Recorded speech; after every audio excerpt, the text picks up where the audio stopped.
Startups and small and medium enterprises are calling for harmonization of entrepreneurship support program for businesses in the country to thrive. Enterprises are calling for the strengthening of the capacities of entrepreneur support organizations to increase innovation and productivity. Kenya startups attracted 126 billion shillings seed capital, representing 28% of the total African ventures funding in 2023. According to a report by Funding Tracker Africa, Kenya's startup ecosystem was among the top 4 most funded in the continent last year. However, players in the SME sector say the funding can increase if the government aligns and harmonizes the regulatory policies in the sector.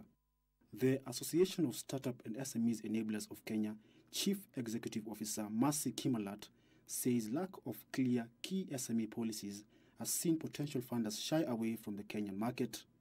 We really struggle in terms of how to support them on the policy and the regulation side, and that is where ASEC comes in.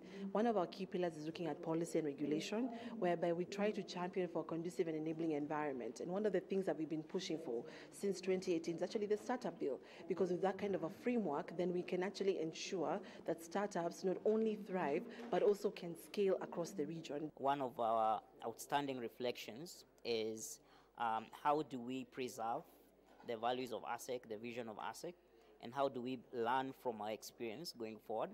Stakeholders in the SME sector are calling for a review of tax and management SME policies to create a conducive environment for SMEs funding. If you're a startup, the next 3 years, at least for the past 3 years, you do not have to pay any taxes. You only focus on fixing the mechanics of your business, looking at your customer, looking at your revenue channel, your business model.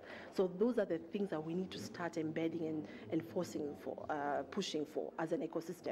The government has been urged to consider public-private partnerships to assist in incubation and liquidation of local startups. Ian Musse reporting for Prime Edition.